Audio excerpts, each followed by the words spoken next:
Hello everyone, this is Myzzrym bringing you the new version of the From League of Legends to DotA 2 series. This first episode will be focusing on what's outside the game, so shop, for example, the hero system and also the game modes and the game maps. First, let's go over the champion system.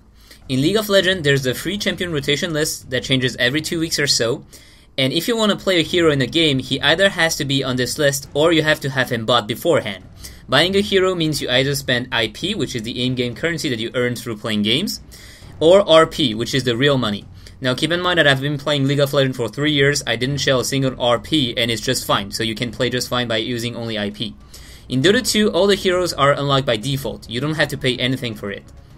There's no such thing as IP in DotA 2, there's only a real money shop. However, after each game, you have a chance to drop a free cosmetic item, which is not bad considering that in League of Legends, the cosmetic items can only be bought with real money. Now something closely related to the shop system is the account level system.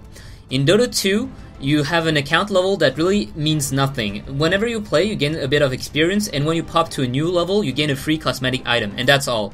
The pretty number behind your account level just means that you have been playing a lot or not. In League of Legends, you have something called the Summoner level instead. It started at level 1 and it's maxed at level 30. Whenever you gain a level, you unlock a slot for a rune. A rune is basically a little boost that you can give to your hero and that you can only buy in the shop with IP, so in-game currency, not with real money. Basically, someone who's level 30 will have a stronger hero than someone who's level 1, just because that you have runes and masteries too. Whenever you pop a level, you gain one point in the mastery pages that you can spend. So at max level, you will have 30 runes and 30 mastery points that you can pretty much customize like you want to. So this is obviously something different. I'm not going to say if it's better or worse. It's just that it allows you to have this little bit of a difference when you're facing a similar hero. Whereas in DotA 2, it's like a game of chess. If you go from one game to another, you won't have any advantage. Another thing that's different is that in League of Legends, you have the choice between normal games and ranked games that only unlock at level 30. In DotA 2, there's only the matchmaking. So, meaning that as soon as level 1, you can go into matchmaking, and you'll get stomped, crushed, people will insult you, your mother, anyone who is closely related to you, and it won't be fun. The learning curve is absolutely horrible, so find some friends or play with bots at first, because you might be matched against players who already played 300, 400, 500 games, and who are still pretty bad, but they will be around your level, because the matchmaking system will determine that they have your level in terms of points. In League of Legends, when you're playing normal games, normally it should take into account your level, so players who are level 1 should only be facing players who are level 1 to 5. Keep in mind that DotA 2 is not yet released, so that means at release, normally there should be some tutorial for newbies and also the coaching system that should be out. Also remember that in both games you can play co-op against bots. As a beginner, it's always a good thing to know before jumping into matchmaking. Always try to do some games against bots to make sure that you know your hero and what he does. As far as map goes, DotA 2 only have the classic 5 vs 5 Dota map, whereas League of Legends have the Summoner Rift, the Twisted Tree Line, which is 3 vs 3, and the Crystal Scar for Dominion, and the Proving Ground also for the all mid, all random.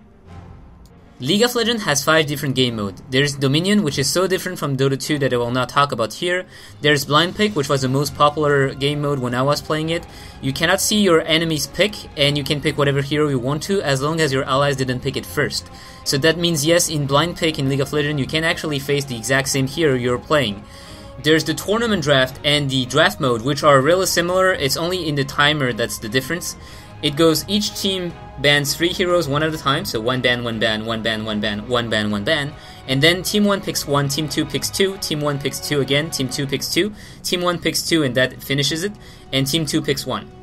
And the last mode is all random mode, which as the name implies, everyone gets random hero, and it's pretty much for fansies. In DotA 2, the blind pick mode is replaced by the common all pick mode, where players can pick whatever they want to. So it's similar to the blind pick mode, except that you can see what your enemies are picking, and also you cannot pick the same hero as your enemy. In DotA 2, you cannot see in the same game 2 of the same heroes, even if they're on different teams. There's the single draft, where each player has a choice between 3 heroes only, 1 strength hero, 1 agility hero, 1 intelligence hero to choose from, and they can swap afterwards if they want to. There's the captain mode, which is the basically the official mode for tournaments, like in League of Legends, the tournament draft. It goes one set of ban, then one set of pick, then one set of ban again, and then one set of pick. So it's a bit different from League of Legends. So it goes one ban, one ban, one ban, one ban. So each team gets to ban 2 heroes. Then one pick, 2 picks, 2 picks, 1 pick. So each team gets to pick 3 heroes. And then one ban, one ban, one ban, one ban, one ban, one ban again. So each team bans 3 heroes. And then goes one pick, one pick, one pick, one pick. So each team gets their 2 last heroes. Why do they do this? Well, in Dota 2, thing is, with this secondary banning phase, you can get to force your enemies to choose some heroes. So it's very, very much around mind games and outdrafting your enemy here. Also, you can counter some of their strategies by banning the key heroes. If the enemy goes for their main heroes in the first phase, you might know what they're going to play. You might know what they're going to head to. So by adding this secondary banning phase, you're giving your game a new opening, let's say, that League of Legends doesn't have here. Then there's also a mode that's called Random Draft, which is, yeah, as the name implies, quite random. The game chooses 20 heroes randomly, and then each team get to pick 1 hero in turn. And at last, there's also the all random mode where everyone gets a random hero. So apart from this, there's also the testing mode where you can, input like manual comments like what the fuck, and what the fuck mode basically means that you have no cooldown or no mana cost on each ability, but this is just for fun, and there's very, very few people that plays this. Dota 2 has a very good replay system where you can go into games or, download them for later, and the commentators are integrated inside the game. So you can do whatever a commentator will be able to do, so, move the map around, watch wherever you want to, open the goal graph, the experience graph, but also you'll be able to listen to the commentator while doing this. So you don't have to go on streams to listen to the comments. You can open up the little panel, and then you can choose the channel. So you will often have a, for example, Russian commentator, a Chinese commentator, an English commentator. You choose whatever you want to listen to, and you can also choose to follow their camera movement. So if you're wanting to view the game by yourself, you can keep your free view and watch what lane you want to. You can watch from the commentator point of view to follow the action, and you can also watch from the player's point of view. So if you want to learn, for example, how to play Invoker, and you have a Ferrari in the middle lane, which is a huge Invoker player, you can put yourself at his point of view. So you will see his mouse movement, and you will see whatever he's looking at. So to finish, I'm going to quickly go back to the shops. So for League of Legends, you can buy the champions using IP or RP. Note that the new champions are usually more expensive. You have skins that you can only buy with RP, but one skin changes the entire hero and sometimes also change the spell effects. You have the runes that you can only buy with IP, the boosts that you can only buy with RP, so IP boost or experience boost, and you have some other bundles such as rune pages that you can buy and a pack of heroes. They also have sales quite often, and they implemented a refund system, so if you're not happy with the purchase, you can refund up to 3 articles. So now into the Dota 2 shop. Remember that each hero have multiple slots, so it's not a single skin like in League of Legends. So you can buy pieces of equipment, you can also buy cosmetics like wards, you can buy bundles, which are a set of items for a single hero. There's the tool section with a bunch of weird items, such as the battle bonus boost. Remember that it's kind of like an experience boost, but in Dota 2 you don't gain anything from leveling up, except from getting one cosmetic item each time your account levels up. You have notably also the treasure key, which is needed to open the treasure chest that you might drop after the games.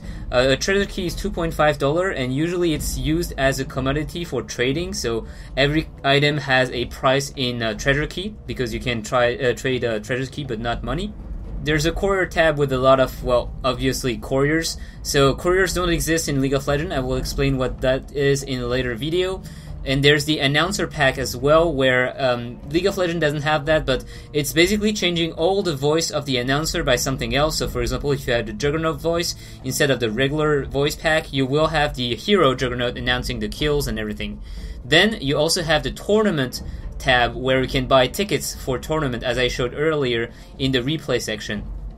Last but not least, there's the team section where you can buy pennants for the team you're rooting for. Part of the money actually goes to the team, so it's helping them directly. And also, it gives you a chance to drop items while watching random tournaments inside the game client.